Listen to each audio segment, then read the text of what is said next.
KSG news for aspirants की शुरुआत करते हैं जनरल स्टडी पेपर 3 के डिफेंस टॉपिक के साथ। टॉपिक है hawk eye successfully test fires SAAW that is सॉ। दुश्मन के 100 किलोमीटर दूर ठिकाने को तबाह करेगा हॉक आई विमान। HAL ने किया सफल परीक्षण।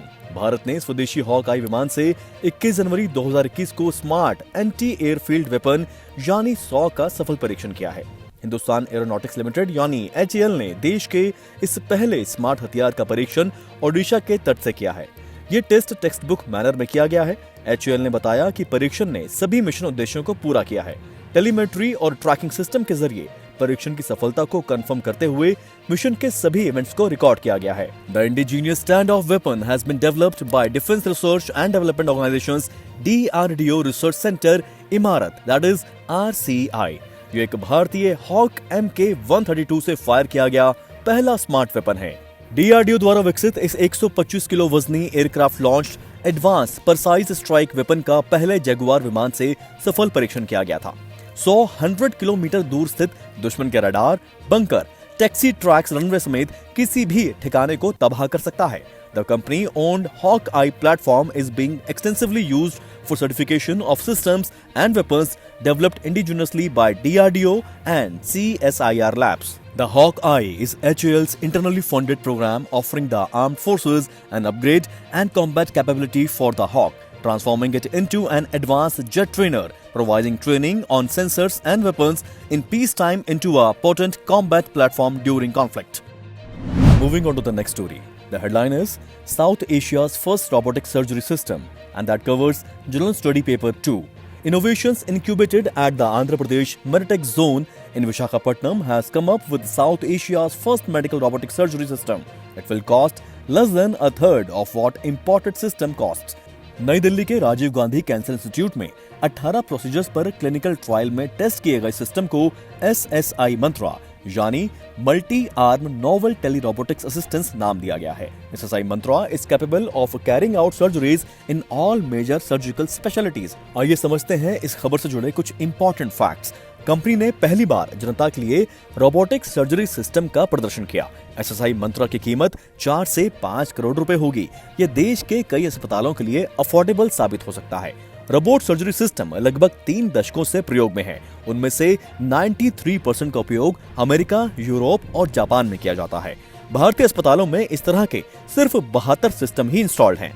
The firm, which already has expression of interest for 85 machines, hopes to roll out the first indigenous robotic system in the next 6 months.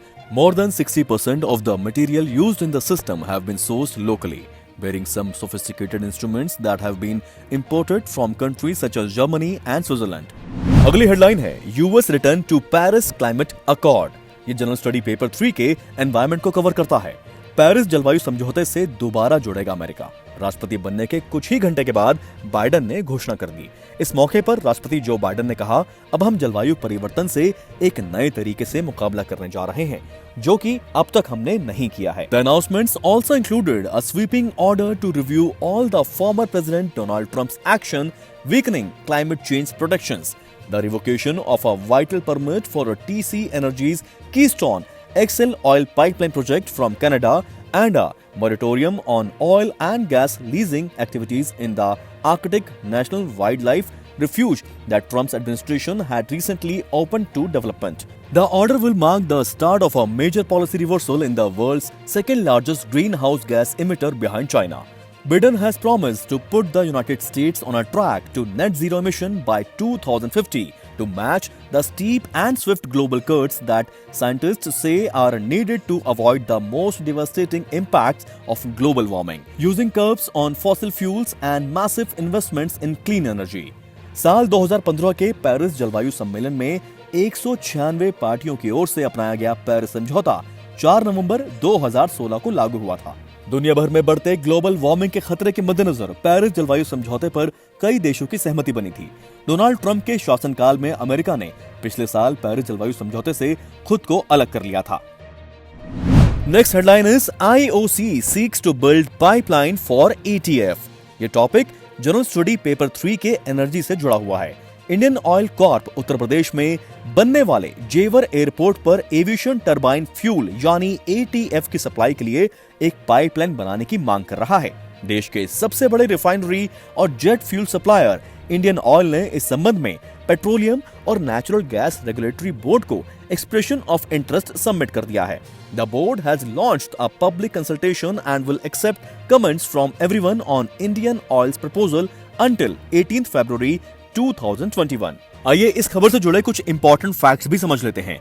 Indian oil की योजना हरियाणा के अपने सप्लाई सेंटर पलवल से जेवर एयरपोर्ट तक 36 किलोमीटर लंबी पाइपलाइन बनाने की है। फ्यूल मथुरा के इंडियन ऑयल की रिफाइनरी से भी लिया जाएगा। The company expects the plan pipeline to meet an estimated ATF demand of 0.7 million tons a year by 2029-30 and 1.8 million tons a year by 2039 and 2040। Indian oil वर्तमान में देश में लगभग 15,000 किलोमीटर हाइड्रोकार्बन पाइपलाइंस का संचालन करता है। Moving on to the next story, the headline is regulatory compliance portal. ये जनरल स्टडी पेपर 2 के गवर्नेंस से जुड़ा हुआ है। Department for Promotion of Industry and Internal Trade, that is DPIIT, Ministry of Commerce and Industry has launched a regulatory compliance portal to minimize regulatory compliance burden for business and citizens। 1 जनवरी 2021 को शुरू किए गए इस portal का objective burdensome compliances को कम करने के लिए सिटीजंस, इंडस्ट्रीज और गवर्नमेंट के बीच एक ब्रिज के रूप में काम करना है। ये सभी central and state level compliances के first of its kind central online repository के रूप में भी काम करेगा। All central ministries, departments and states UTs would examine laws, regulations, rules under their purview and implement an action plan to rationalize and simplify all the processes and remove burdensome compliances. These details would be captured and tracked on the regulatory compliance portal. Industry stakeholders from trade bodies such as CII, FICCI and ASSOCHAM would also be able to submit compliances and proposed recommendations.